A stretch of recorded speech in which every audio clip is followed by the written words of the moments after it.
Rob, are we ready? Good evening, everybody, and welcome to Pullman Police Advisory Committee. Today is Monday, January 9th. I am Stephanie Rink, the chair. We will start with roll call. To my left. Craig Watt, at large. Christina Richardson, WSU student. Rocky Lucas, College Hill. College Hill. Mike, please. Barbara Hammond, College Hill. Krista Gross, at large. Gwen Rink from the representative of Pullman High School. Amy Ripley, Military Hill. Melissa Painter, WSU Pullman staff. Eric Tetzloff, Business. Angie Center, WSU faculty staff. Phyllis Stahlkopf, Sunnyside Hill representative. Carol Dambuki, multicultural substitute.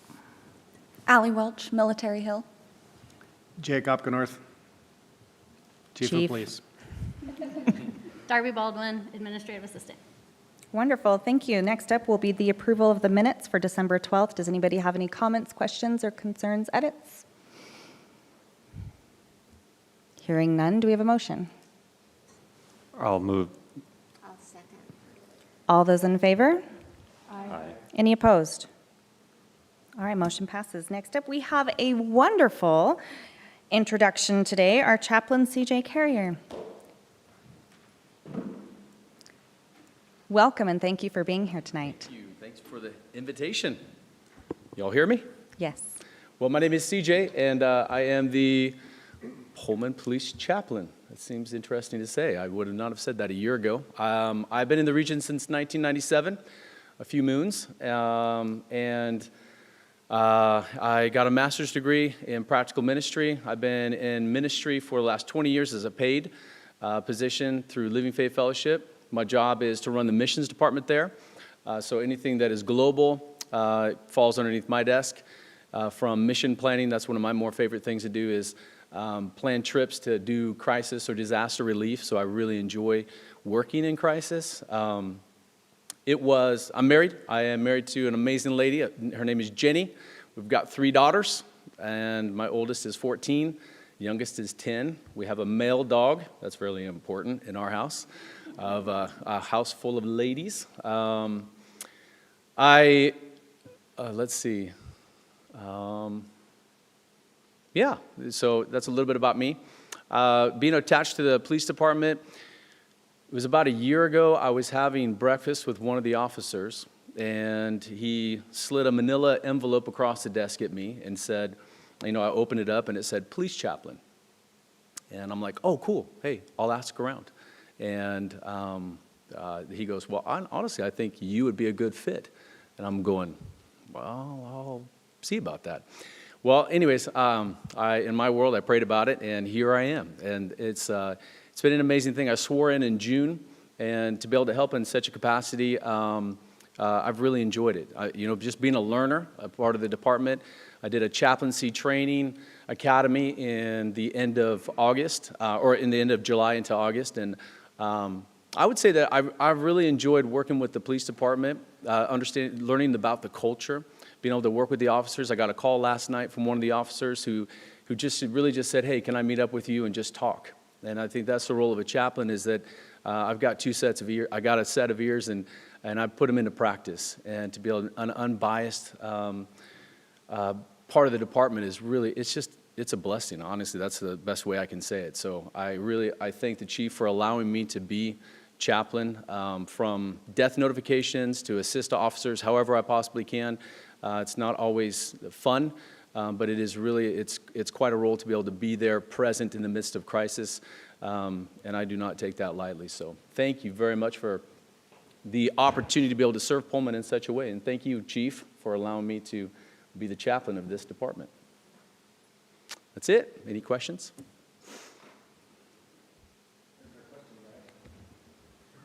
I'm going to apologize for being late, so there should always be at least one question.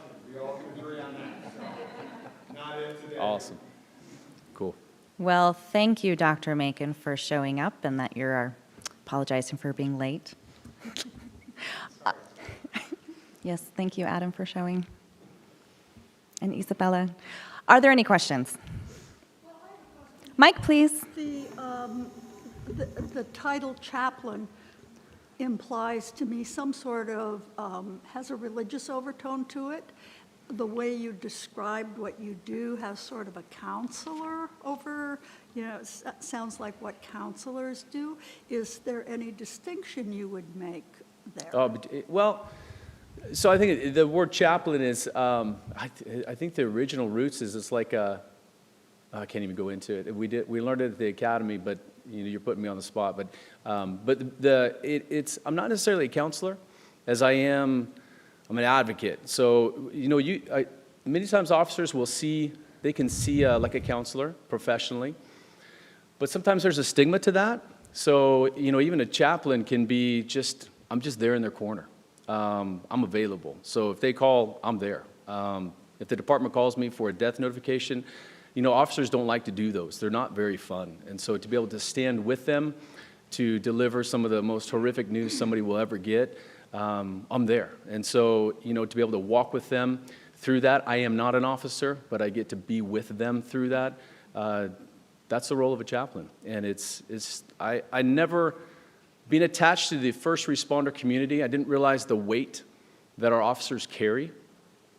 It's like every incident they go through is like a rock in a backpack. And by the time your career is done, you've got a backpack full of rocks. I think a chaplain's role is to try to get one rock out at a time and to help offload the weight. It's a heavy weight. So that's kind of my role. I can be a counselor, but really I'm just there. I am present and I'm available. And that's really important for me. So thanks for asking. Yes, Krista. What did you say your master's degree was in again? It's in practical ministry.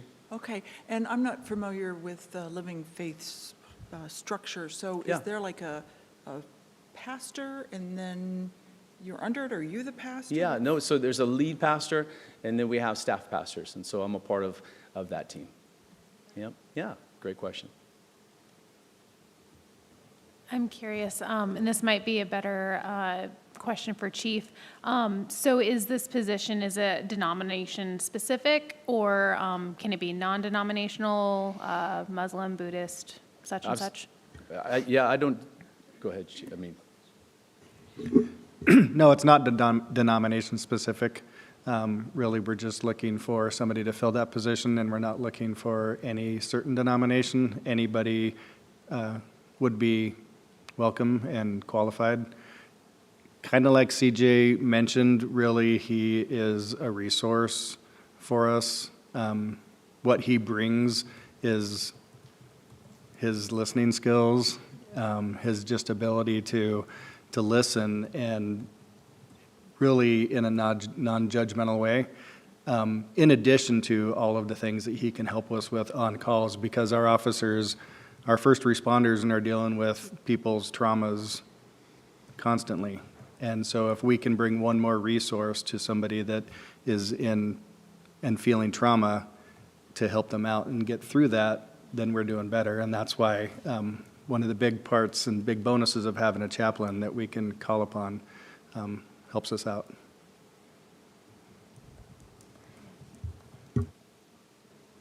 So can you clarify for me, do you work mainly with the officers, or do you work with people in town that are experiencing a tragedy or whatnot? Yeah, so I am the police chaplain. So when the police department calls me and utilizes me, then that could be so if we're doing a death notification, then I'll be there on site with the person. And so then if I'm there. So that is more community oriented, but I'm absolutely available to the officers too. So I'm a bridge sometimes, but it's really dependent on how I'm utilized. I got to, like you all know our Annie Pillars, and so I'll go on calls with her and we'll assist the community in different ways that way too. So yeah, it's hybrid. Mm-hmm. Any other final questions? Yeah, I have a question. CJ, can you elaborate a little bit about your training, the academy training, or I'm not sure if I'm referring to it in the right terminology, but the July, August? It's called National Police Fire Chaplains Academy. It gives you an aerial view of what a chaplain, how they operate, what they can do for a department, and so that training was extremely beneficial. The department sent me there for the training. It was a week long, and you're basically just running with other chaplains, being trained by chaplains to understand what the role of a chaplain can be. So it's, you know, it's a culture. You're being integrated into a culture, and you need to understand that culture, and that's where that training comes in. And then doing death notifications, we did, there's so many things. We went to the crime lab, understanding, you know, some of that. We went to a crematorium to understand the whole, everything that goes involved there, you know, and so then we're able to deal with the families and walk through that process. So it's again, it's like a 10,000 you know, foot view of what chaplaincy is, and it's a fantastic training. And so, and even, you know, even now I still have resources attached to that training that I utilize for some of my calls. CJ, thank you very much for coming tonight. Thank you very much. Appreciate it. Thank you. We appreciate you. And thank you, Chief, again. So next up, we have our new member application. Ann Corp, could you please come to the podium? And if you can briefly talk to our members of PAC about why you would like to be a part of PAC and what you can contribute. Sure, thank you for having me. So I've been a student at Washington State University Criminal Justice and Criminology program, and one of the things that is talked about a lot in the different courses that I have participated in is how we can be effective in our communities, right, and take the education that we learn and show up where we are. And this is where I am. I am a mom, so I have a 12-year-old boy. We live in Pullman. We've been here for almost 12 years, and I just want to be present. I want to be of service. I want to utilize my education to help create change, to figure out what we're doing well, and what we can do better.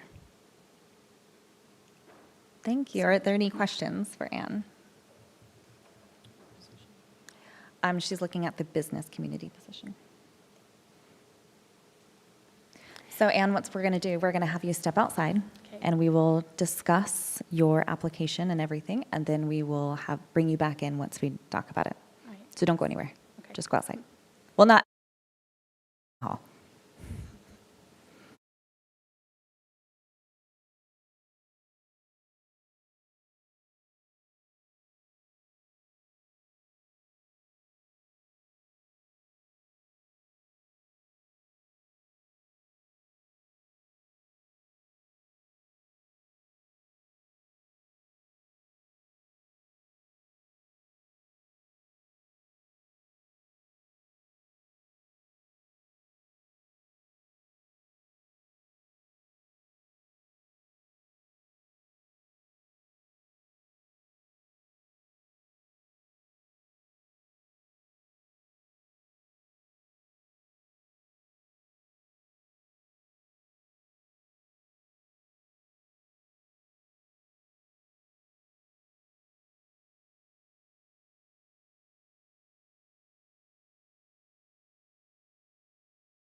And welcome as a new member of PAC. I would like for you to sit up here, but we have no more room, so you're going to have to go back and sit in the audience. I'm sorry. Okay. Thank you all so much. All right, next up, we have our chief talking to us about a recap of IAs in this past year. How does it come on? Does Rob make this work? Oh, you must. Okay, so as promised, I was going to talk about a recap of our internal investigations that we had in 2022.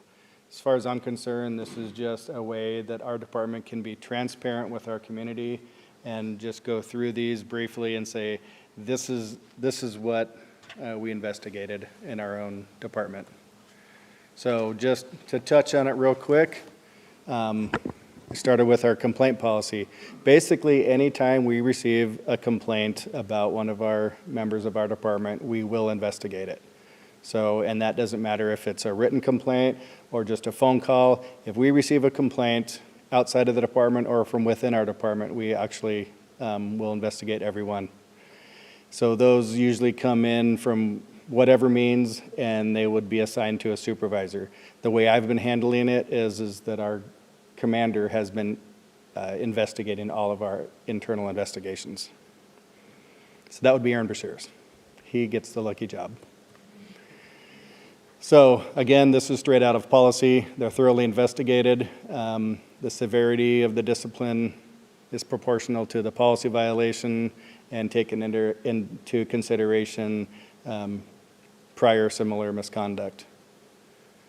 And one of the things that we're looking at when we're considering a complaint is not just discipline, but do we need to focus on training? Do we need to change policy because maybe what was done wasn't the wrong thing and maybe we need to fix our policy instead? So we look at it from a wide lens, not just if somebody did something wrong or right. So we break complaints down to two categories, an inquiry or a formal investigation. An inquiry is something that is typically a minor potential policy violation that can be handled with just a quick conversation. And by our policy and contract, that will not lead to discipline. It's just more of a quick corrective action. Whereas a formal investigation is if we have an allegation of a specific policy violation, and then we will investigate it formally. Dispositions for each complaint are listed up here. Exonerated means that what the actions were completely lawful and proper. Unfounded means that the allegation was false. Not sustained is we just can't prove it either way, or sustained means that the allegation happened. And then based on a sustained allegation, there are several options for discipline that I would have to choose from. It can be supervisory counseling, which is the very minimum level of discipline. In fact, up until this year, we didn't even consider it discipline, but now the state tells us it is discipline, so it is discipline. Written warning would be the next step, and then after that, time off without pay, demotion, and then termination. So I just really briefly went through what our process looks like when we investigate an IA. But do you guys want more information about how that actually looks and what that looks like? Or should we just move on? On your fall slide, you had that can be done internally or externally. What will be the processes and what will make it go external rather than internal? I guess I'm thinking of two different things here. So an internal complaint is, say, one employee complains about another employee. So it's an internal complaint, whereas an external could be somebody from the public is complaining about one of our members of our department. That would be external. Now, we could also investigate it internally or externally. So if it's just a policy violation within our own department, then we will handle that investigation and investigate it ourselves. If it's an allegation of a crime, typically I would ask for another agency to investigate that to make sure that there's not some conflict of interest going on or an appearance or there could be an allegation that we were trying to cover it up. Because we don't want to, we're trying to do this to be transparent, to show that we're doing the right thing. So if it comes to that level of seriousness, I would ask for an outside agency to investigate. So that would be an external investigation. To follow up, I know the use of force has a formal group put together based on the state that we talked about in previous meetings. Is there a specific group that will do internal investigations not relating to that? Or do you just pick a partner agency for external investigations? If we have like we talked about the PAIL cert, is that what you're referring to? The Police Area Law Enforcement Critical Incident Response Team? I got that down. So that's for major use of force incidents where it's either, potential, whether it's deadly force or serious injury, and then we have to rely on an external agency by law to investigate that. And if that was our agency member that used that force, then we are considered an involved agency, and we can't be part of that investigation at all. So that's currently what's happening with the use of force that happened last month when there's an officer-involved shooting, because the Pullman Police Department, it was our call, it was our sergeant that was running the call, it was our commander that responded as the incident command. Even though it's a regional SWAT team, the SWAT team commander is a Pullman police officer. So I considered us an involved agency, and we stepped out. And so the State Patrol is investigating that, and they will give me the results of the investigation when they're done. Until then, I won't have anything. Okay, any other questions about use of force or more specifically, IAs? I just had a question on one of your other slides. You mentioned in disciplinary action taking into consideration prior misconduct. Is that only within their employment at the Pullman Police Department, or is that all prior employment history as an officer? There's usually a time frame for it. And for an example, there's one of these complaints that was investigated this year where an officer forgot to show up for work. So that's not that serious. That's just an inconvenience. It wasn't like I'm intentionally trying to do anything bad here. I just forgot to show up for work. Yes. Actually, the officer signed up for an overtime shift. So, and then he forgot he signed up for the overtime shift and didn't show up, and so everybody's sitting around like, well, where's that officer? We're short an officer. Who was it? And then we found out that, oh, you forgot you signed up for the shift.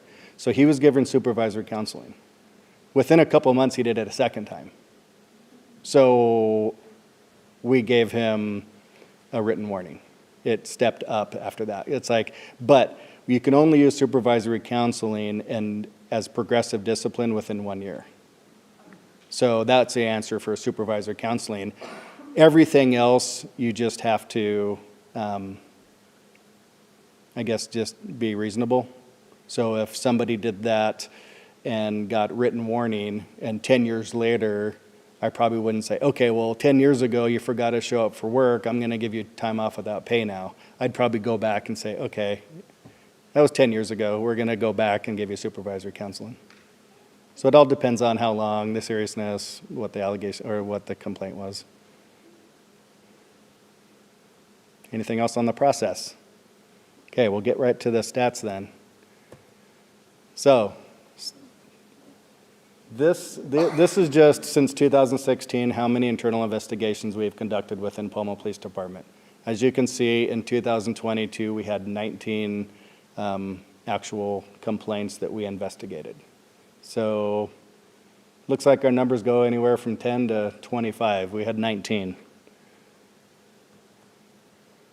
The dispositions of all those complaints, we had 13 were sustained. So if we go back to what that means they did something wrong. Sustained, the allegation was supported by evidence. So 13 out of those 19, it was sustained. 2 were not sustained, 2 were unfounded, 1 exonerated, and 2 were just inquiries. So there wasn't going to be a complaint. So as far as discipline goes, how those broke down into discipline, 9 of them received supervisory counseling. 2 of them received a written reprimand. 1 was suspended without pay for 2 days, and 1 person was terminated. So do you have any questions on those numbers? I don't have a mic, so I'll speak louder. You can come up. Well, Jake, if you can just repeat the question, Okay. that would be fine. What percent of those interactions are officers that are investigated multiple occasions?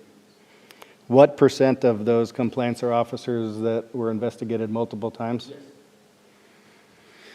Well, I have notes here on it. I think that 2 of those were the same officer. And I think probably 4 of those complaints out of 19 might have been 2 officers. Everything else was spread out pretty well. So just a quick recap. I didn't put this on my PowerPoint. We had 1 complaint for not showing up for duty. They received supervisor counseling. We had another one that was given supervisor counseling, and this is an internal complaint for an officer not finishing their reports on time. Another one where an officer chose not to do an assignment he was given, and former Chief Jenkins then gave him some time off without pay for that. An officer got supervisor counseling for driving too fast, responding to a call. That was another internal complaint. When we were reviewing the call and we saw how fast he was going and we knew that was wrong, we initiated that and gave him supervisor counseling. Another officer forgot that they had court and didn't show up for court. And so they got supervisor counseling. And then that first officer that got supervisor counseling did it again. So he got a written reprimand for not showing up for work again. Let's see. We did a departmental inquiry, department-wide, just based off of a procedure that we wanted to look at and decide how we can do this better. So that wasn't a formal complaint against anybody. Then we had a couple of rudeness complaints. One was given supervisory counseling. Just the way an officer was speaking to somebody in custody wasn't meeting our values. And so we looked at that and said, nope, that's not proper. It wasn't anything worse than that. It was just not showing proper respect. We had a complaint about an officer filing a false police report, and that was unfounded, so that was not true. All the video evidence, all of the corresponding evidence supported exactly what the report showed. 2 more complaints about rudeness complaints, where officers, the way they're speaking to people, those people called in and said that our officers were being rude. They were given, one was unfounded because there was nothing that the officer did wrong. Another one was given supervisor counseling. We had the officer that, or not the officer, but the department person that was terminated was due to a conflicting relationship that department person didn't want to end that relationship. For example, we can't have relationships with current active or felons, criminals, or people that are on actively committing crimes, things like that. And when we realized who this person was in a relationship with, that person decided to stay with that relationship and not the job. Two more contact with the public, which is the rudeness complaints. Another neglect of duty, another officer forgot to show up for court, got supervisor counseling. We had an internal complaint about harassment in the workplace. Somebody didn't like the way their supervisor was talking to them, and they received supervisor counseling. And then the final one was a report. Somebody felt that an officer was racially biased in their actions. However, the body cam footage didn't show that anything was improper, and the person that might have been the target of this racial bias didn't have any problem with it. So that was closed. So I think what I'm saying is the majority of what I'm seeing here out of these 19 complaints are things like rudeness and not showing up for work. I don't know how you classify that. I don't think we're doing that bad or that we're that horrible of a department. I kind of think that maybe we're overworked and tired. That's kind of what it sounds like to me. So there's some things in here I'm not proud of, but overall, I'm not too concerned about this. We're staffing up. I think people are getting a little more time off. Not working 6 days in a row is going to help. Do you have any questions on that report? Adam? Hi. So your officers are represented, right? Is the union ever involved in the investigations? So the question is are our officers represented, and if they're represented, yeah, and the representation is involved. So the way that every time we do a formal investigation, it's all written out by the guild contract specifically. So all of our officers, everybody in the department except for like 3 of us, are represented by a police guild. And so they have attorneys that represent them.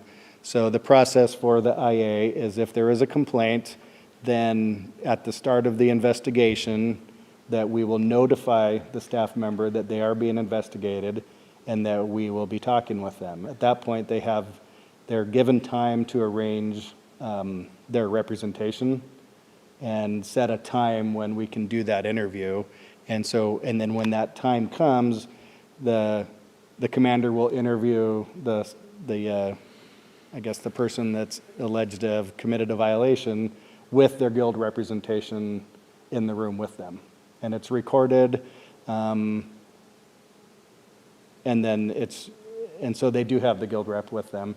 And then at the end, at the conclusion of the investigation, commander will write up his report, forward it to me with his recommendation, and then I'll make the determination of what happens. And then the officer at the end gets a written letter showing what the disposition is. And then the guild gets a copy of that as well. I guess my question is whether all of these instances not showing up or being late for work warrants that representation, but perhaps they waive that, right? They have the opportunity to waive it. So the question is if all of these complaints warrants a guild rep and that process. That's not for me to decide, that's for the guild to decide. And the guild has guild officers that are members of our department. So they don't typically fly in an attorney from Portland or wherever they're at to represent them during the interview. They'll just have one of the guild officers there representing them. So they have their representation. And so I don't think it's that big of a trouble when it's just another person in our department that sits in on the interview. So typically, at least 90% of these probably have their guild representative there.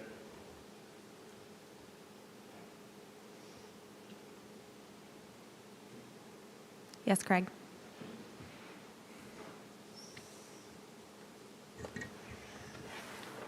Any Brady violations in the past year? No. Do you want to explain what a Brady violation is?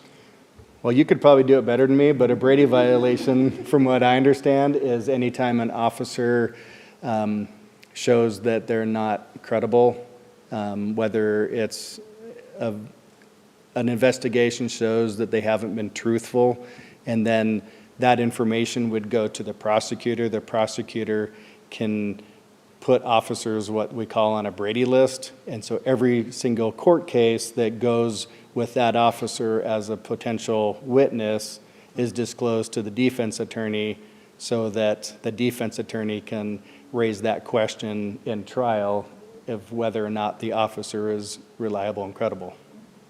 And we don't have anybody on the Brady list. Good deal. The policies and procedures, have they been in effect? How long have they been in effect? For years. Okay. And are there basically some kind of model rules or model policies that they're enacted after, or is it just homegrown?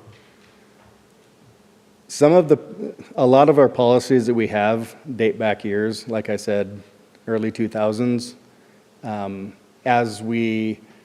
As things change, we try to update those policies, and we're currently moving towards Lexipol. And so we're going to start with Lexipol model policy for Washington law enforcement agencies, and then from there, we'll make it fit Pullman Police Department. And then as far as reporting, folks may be aware of what happened at WSU recently, where leadership resigned in lieu of discipline due to some matters that were internal to WSU Police Department. And one of the potential issues associated with that was the police department's failure to forward reporting to WSU at large. And so my question is, under what instance, so who's the, if you're required to report to another agency or department within the city, who would that be, and under what circumstances? We are required to report any serious violation to the state. And so we report it directly to the Criminal Justice Training Commission and the Basic Law Enforcement Academy, and they're the ones that will hold that information. If they determine that they need to do more than what we did, that is up to them. Thank you. You bet. Any final questions on this presentation? Just to clarify, Chief, what you just covered was both internal and external.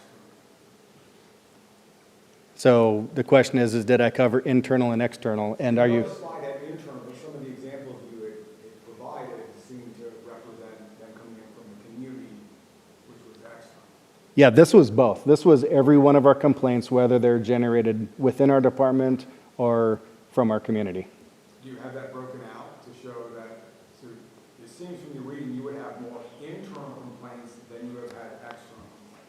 And I believe you're right. I mean, I have the list here if you wanted me to take a few minutes to Oh, no, mark. I was just thinking in terms of when this gets stored, being able to have this slide that shows internal, external, and then the outcomes of those. Yeah, we could break that down. I just didn't for this presentation. All right, one last question. So last time we met, it was mentioned that the survey is live on the website, Okay? right? Which Do you know survey about are that, you Debbie? referring to? That's The contact correct. survey? Yes, Yeah, the contact survey is live. Yeah. Okay. So I'm just curious if any of the complaints that came external are through that, or is there a way to update us on how that's going? I haven't had any feedback yet on how that survey is going. I know that every one of the complaints I spoke of did not come through a survey. It didn't, okay. No.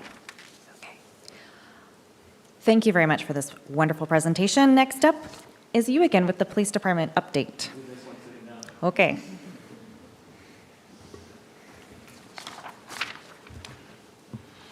All right, so you know what? After talking about that, I thought I would follow up with some positive things. So we're wrapping up our year, and we were looking at awards and things that we've done well within our department. So I just took some brief notes. We're still working on this. We have a committee in place to look at it. But just so you know, sorry, my notes are everywhere. So we had 7 instances in 2022 of life-saving awards or potential life-saving awards. So that's something to be proud of.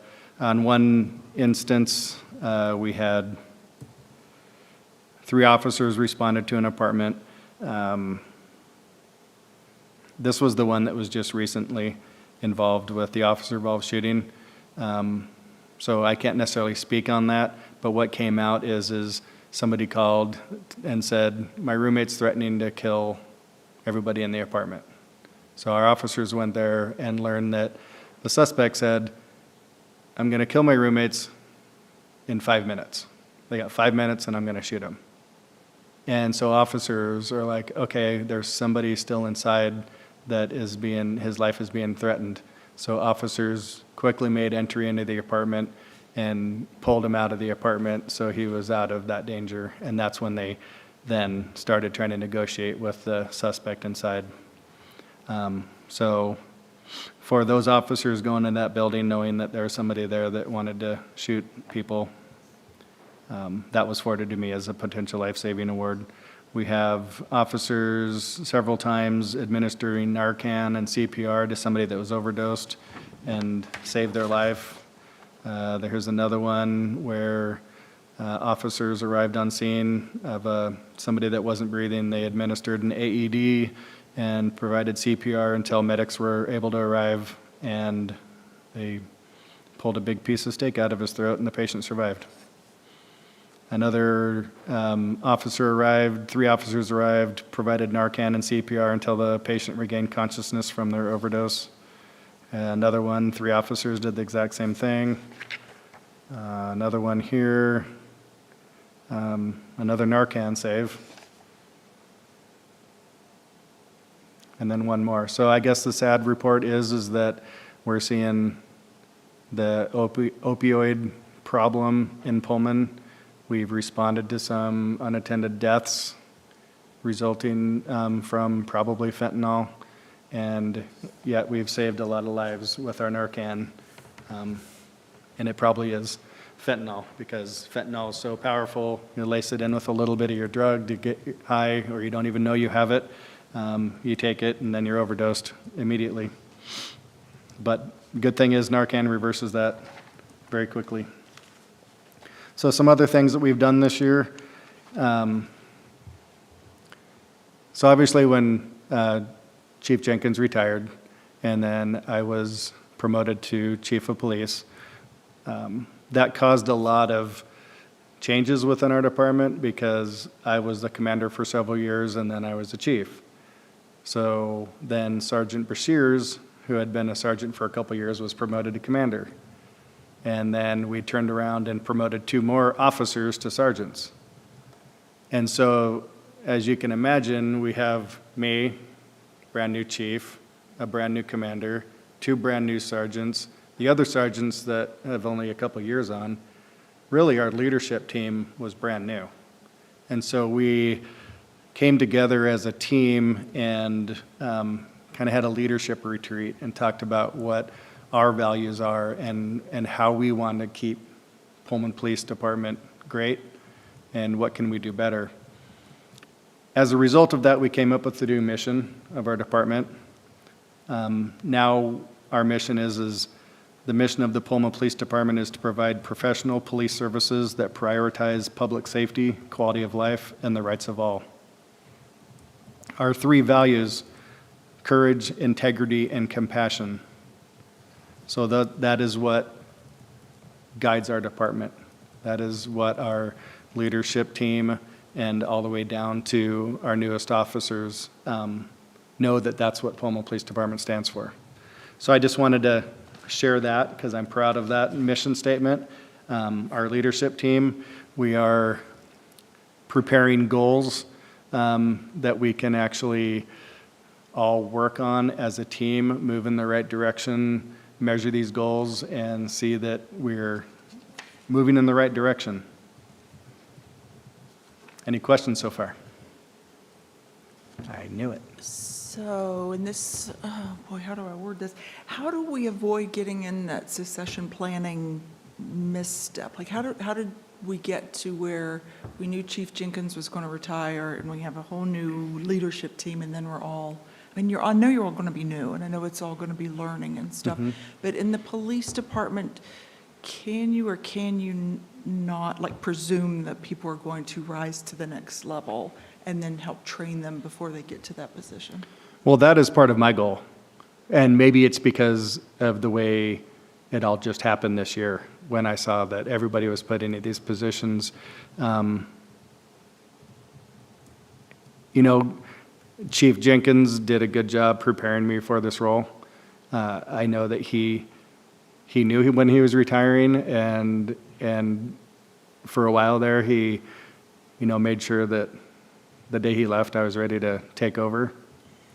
And so I definitely see the importance of succession planning. And for example, it was a month ago, I met with Commander Brashears, and I talked to him and I asked him if he's ready to be the chief. And he was kind of blown away, and he's like, I've never thought about that. And I said, what if I don't come to work tomorrow? You're going to be the guy. So we need to prepare you for that. So every leader should be training the person to replace them. Not just how to do their job, but how to, their current job, but how to do the next step up. And so that's what I'm trying to push with our leadership team. Sergeants need to be training the next sergeant. Commander needs to be training the next commander. I need to be training the next chief. And so I think we're working towards that.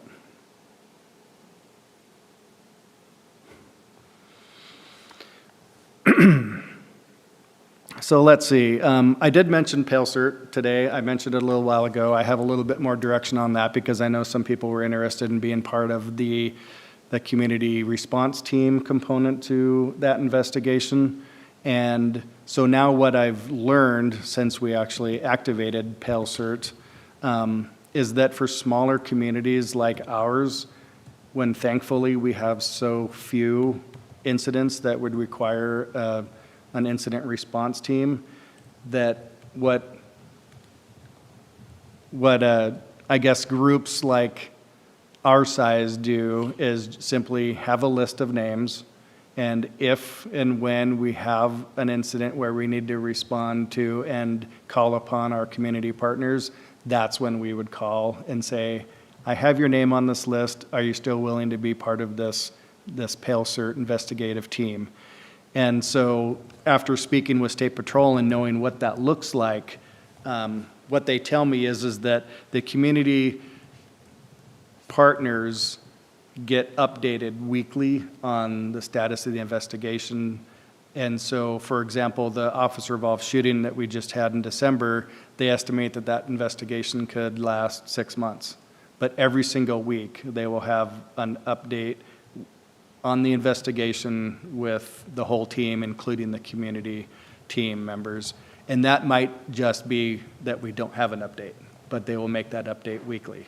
So now I know more about what that looks like. For those of you that gave me your names that would be interested, I'll have your name on a list, and hopefully we won't have to call upon you.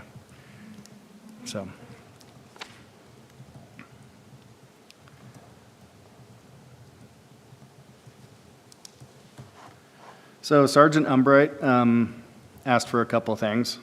One, he is currently working on research on Pullman Police Department, the history of the Pullman Police Department. And so he's been, because we realized we didn't really know our own history, and I think that's important. So he's working on trying to put together what is the history of the Pullman Police Department. And he asked if anybody is interested in helping him do research at their computer or however, to please reach out to Greg and let him know that you'd be interested in helping him with some of that historical research. He also wanted to give a big shout out to Krista, Carol, and your husband, and Stephanie for helping gift wrap all of those presents that we brought back to the station after Shop with a Cop. That was a lot of wrapping and some odd shapes. And Darby as well. Yeah, Darby. Yeah, who did the fishing pole with? Oh, that one wasn't me. That was crazy. I did some round ones though, and I was like, who? I and know. a helmet with a horn. Yes. Some kid bought an orchid for his mom, so I was just going to wrap that up. And just some of the sweetest, most thoughtful things, like a 6-pack of Pepsi. And I'm like, really? And the officer said, yeah, that's what he said his grandpa likes. And he got his brother a cake mix, a chocolate cake mix and strawberry frosting, which I just thought was a really funny combo. But for his brother, I just thought, I just want to take him home and hug him. There were just so many cute, really thoughtful things there that made my heart feel good. So thank you all for letting us do that and have our hearts full. Yeah. Thank you. Well, guys. it was fun to do Shop with a Cop, and I'm looking forward to doing it every year. I think this was pretty much our first year we were able to kind of do it the way we did it, and I think next year is going to be better now that we know what we're doing. This was kind of a learning curve and thrown together at the last minute, but I think it was a success. Greg is doing a lot of good work with the community engagement. I know we had a Citizen Academy class next year. We're starting another one February 2nd this year. So we'll have 16 people in that class. National Night Out was a success. All of our 4th of July celebration, Lentil Fest, and for everybody that's helped out, I really appreciate it. And I know that I was talking to Sergeant Umbright today, and he has a list of so many other community engagement things that I forget half of them until I see them, and I'm like, oh yeah, we do that touch a truck thing, and we do the safety fairs and the student outreach, student resource fairs. So we always want to do more. So if you have any ideas, let me know. As far as staffing goes, we did hire Bronte Vetter. She will be going to the academy on January 24th, I believe. Yeah. So that was good news because we're really worried about when we were going to be able to get her into the academy because there's such a backlog. But we have a spot reserved for her in Burien on the 24th. We're hiring Jordan on January 31st and crossing our fingers that we'll be able to get him into an equivalency academy in March. If not March, then it'll be May. But either way, we'll start him on January 31st, probably swear him in February 3rd, and then start his training because he is a basic law enforcement academy equivalent lateral. So he's been through an academy, but he hasn't had any time in on the road to be a lateral transfer. So we only have to send him to the equivalency academy. And we currently have one officer candidate in backgrounds right now. If we're able to hire that third person, then this might be the first time we've ever been fully staffed in our police side of things. That's exciting. We have an IT person in background. It's been, close to a year since we had an IT person around, and I don't know what to do half the time. I don't know who to ask to fix my computer all the time. And we're doing records interviews on Friday. So we'll have several more to do, and then we can add those to our list we already have, and then I'll get the list for chief interviews, and hopefully we'll start a background on somebody there. One other thing that I wanted to talk about was our use of force, and I know that might interest you as well. So I was going to present on use of force along with our IAs because I think they kind of go hand in hand. I didn't get a chance to get all of that data together, but just a brief look at it, it looks like we've had about 30 reports of officers using force in 2022. Anytime our officers use force equivalent to handcuffing or above, then they have to fill out a use of force report internally for our department. And then Commander Brashears will review that to determine if it was within policy and within law. Out of the approximately 30 use of force reports he's reviewed, he hasn't found any that were outside of policy or outside of law. 2 of those were for SWAT use when they deployed gas for barricaded people inside of structures. So that's obviously a use of force. All the other use of force reports were level 1 defensive tactics type use of force, like an escort position, all the way up to taking somebody to the ground because they're trying to run away or they're fighting with an officer. And so if we put them on the ground and handcuff them, that's a use of force report. But at the same time, even though we've had 30, think of how many tens of thousands of contacts we've had with our public throughout the year. And out of those 30, there were no injuries, higher than maybe bumps and bruises and scrapes. So I think that's good. And I think that ends my list of thoughts I was jotting down before I came here. Do you have any questions? So I wanted to clarify, so you said use of force is anytime you've ever handcuffed someone as well? Not a compliant handcuffing, Okay. sorry.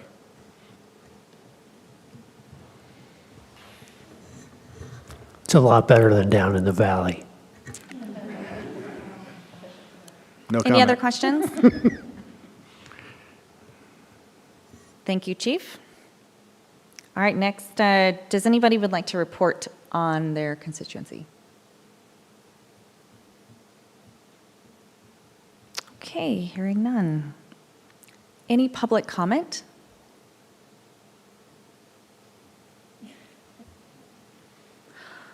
Okay, our next meeting is February 13th. And do we have a topic on that one? I don't remember. I don't think we do we? No. Okay, so we'll meet and figure that out. Other than that, we're adjourned. Thank you.